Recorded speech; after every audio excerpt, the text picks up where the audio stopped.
நமச்சிவாய வாழ்க. நாதந்தாள் வாழ்க.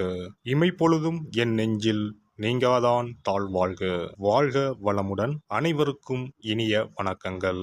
நிகழும் ஸ்ரீ மங்களகரமான சோபகிருது ஆண்டு தை மாதம் 18ஆம் தேதி வியாழக்கிழமை அன்று சஷ்டி திதியில் சித்திரை நட்சத்திரத்தில் திருதி நாமயோகத்தில் வணிசை கரணத்தில் சித்தயோகம் கூடிய நன்னாளில் இந்த சீர்மிகு பிப்ரவரி மாதம் பிறக்கிறது.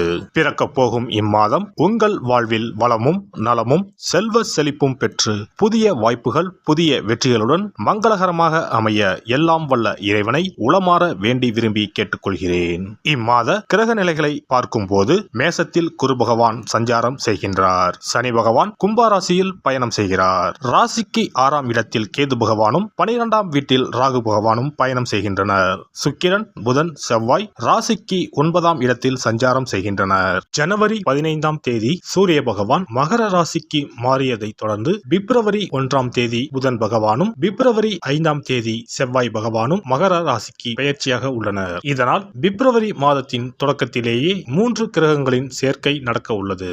மகர ராசியில் சூரியனுடன் புதன் இணைவதால் புதாதித்ய யோகமும் சூரியனுடன் செவ்வாய் இணைவதால் ஆதித்ய மங்கள ராஜ யோகமும் உருவாகிறது.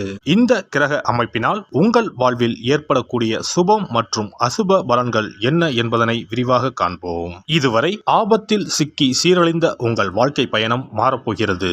இப்படியும் ஒரு வாழ்க்கையா என மனக்கசப்பில் வாழ்ந்து வந்த உங்களுக்கு இனி வசந்தம் வீசப்போகிறது. இனி யமனே உங்கள் எதிரில் வந்தாலும் சிவனின் அருளால் எதிர்த்து நின்று போராடும் பலம் உங்களை வந்து சேரும். உங்கள் பிறப்பு ஒரு சாபக்கேடு அல்ல, அது சரித்திரம் படைக்கும்.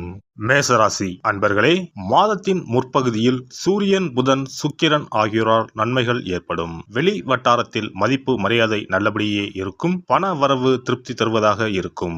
காரியங்கள் அனுகூலமாக முடியும். குடும்பத்தில் வசதி வாய்ப்புகள் பெருகும்.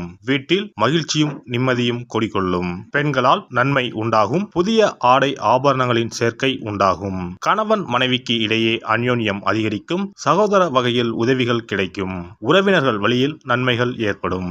குடும்ப தேவைகள் ஒவ்வொன்றாக நிறைவேறும். தந்தை வழியில் எதிர்பார்த்த காரியங்கள் அனுகூலமாக முடியும். அரசாங்க காரியங்கள் அனுகூலமாக முடியும். பூர்வீக சொத்து பிரச்சனையில் பொறுமையை கடைபிடிக்க வேண்டும். சிலருக்கு தடைப்பட்ட திருமணம் கூடி வரும். வீட்டில் சுப நிகழ்ச்சிகள் ஏற்பாடாகும். குடும்பத்துடன் கோயில்களுக்கு சென்று பிரார்த்தனைகளை நிறைவேற்றுவீர்கள். வெளியூர் பயணங்களின் போது கைப்பொருட்களை பத்திரமாக பார்த்துக் கொள்ளவும். அலுவலகத்தில் உற்சாகமாக செயல்படுவீர்கள். உங்கள் ஆலோசனைகள் நிர்வாகத்தினரால் ஏற்றுக்கொள்ளப்படும். மேல் அதிகாரிகளின் ஆதரவும் உங்களுக்கு கிடைக்கும். சிலருக்கு பதவி உயர்வு ஊதிய உயர்வு போன்ற சலுகைகள் கிடைப்பதற்கான வாய்ப்பு உண்டு.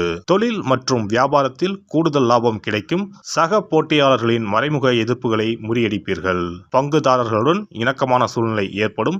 ஆனாலும் வியாபாரத்தை விரிவுபடுத்தவோ அல்லது புதிய முதலீடு செய்வதையோ கண்டிப்பாக தவிர்க்கவும். கலைத்துறையை சேர்ந்த அன்பர்களுக்கு புது புது வாய்ப்புகள் தேடி வரும். பிரபல நிறுவனங்களில் இருந்து அழைப்பு வரும். பணப்புழக்கம் அதிகரிக்கும். சக கலைஞர்கள் அனுசரணையாக இருப்பார்கள்.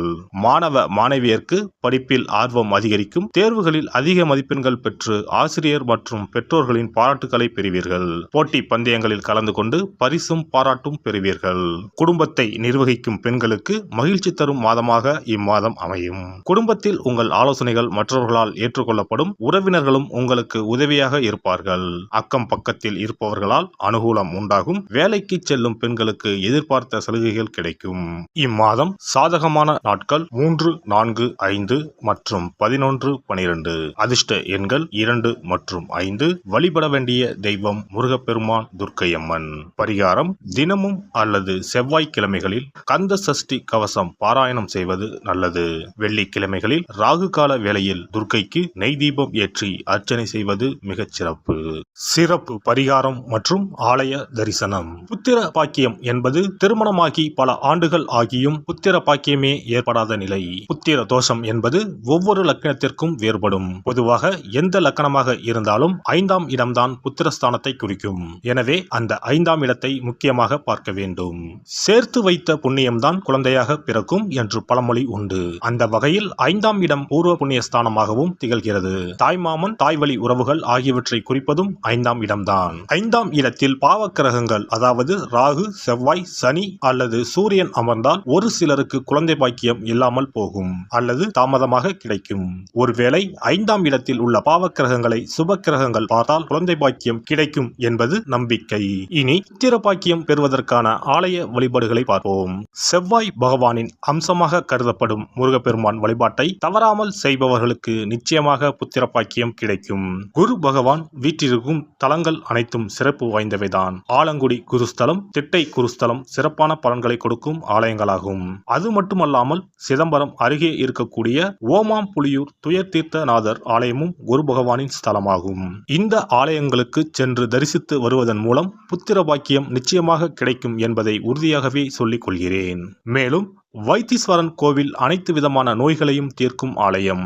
இது செவ்வாய் பரிகார ஸ்தலம். எனவே நல்ல சத்தான அறிவு கூர்மை மிக்க குழந்தை பாக்கியம் வேண்டுபவர்கள் இந்த ஆலயத்திற்கு சென்று வந்தால் குழந்தை பாக்கியம் பெறுவதற்கு உண்டான தடைகளை நீக்கி புத்திர பாக்கியத்தை நிச்சயம் அருள்வார் வைத்தியநாத சுவாமி. மேலும் கருவின் உருவாக இருக்கும் கருமாரியம்மன் ஆலயங்கள் அனைத்தும் புத்திர பாக்கியம் நல்கும் ஆலயங்களே. சமயபுரம் மாரியம்மன், திருவேற்காடு கருமாரியம்மன் போன்ற ஆலயங்கள் அனைத்தும் சிறப்பு வாய்ந்தவையே. அதேபோல் திருச்சிக்கு அருகில் உள்ள திருப்பட்டூர் பிரம்மா ஆலயம் பிறவி பயனை அனுபவிக்க செய்யும் ஸ்தலம். திருப்பட்டூர் பிரம்மாவிடம் வேண்டுதல் வைக்க குழந்தை பாக்கியம் கிடைக்கும். திருச்செங்கோடு அர்த்தநாரீஸ்வரர் ஆலயம் புத்திர பாக்கியத்தை அருளும் முக்கிய ஸ்தலம். குருவாயூர் கிருஷ்ணர் ஆலயமும் ஸ்ரீரங்கம் ரங்கநாதர் ஆலயமும் குழந்தை பாக்கியத்திற்கு வழிகாட்டக்கூடிய வழி கிடைக்கக்கூடிய அற்புத திருத்தலங்கள். இந்த ஆலயங்களில் துலாபாரம் என்னும் வேண்டுதல் வைத்து வந்தால் குழந்தை பாக்கியம் உடனே கிடைக்கும். குழந்தை பேறு பெற்ற லட்சக்கணக்கான பேர் இங்கு வந்து நேர்த்தி கடன் செலுத்துவதை தினந்தோறும் காணலாம். அதேபோல் அத்தி மரத்தை நட்டு வளர்த்து வருவதும் அத்தி மரத்தை பேணி காப்பதும் குழந்தை பாக்கியத்தை தரும். தான தர்மங்களும் புத்திர பாக்கியத்தை தரும். அக்கம் பக்கம் உள்ள குழந்தைகளுக்கு உணவு வழங்குதல், இனிப்புகள் வழங்குதல் போன்ற செயல்கள் புத்திர பாக்கியத்தை தரக்கூடியதாகும். துர்க்கை வழிபாடும் முருகப்பெருமான் வழிபாடும் சிறந்த பரிகார முறைகள். அதிகாலை நேரத்தில் அரச மரத்தை 48 முறை சுற்றி வருவதன் மூலமும் குழந்தை பாக்கியம் நிச்சயம் உண்டாகும்.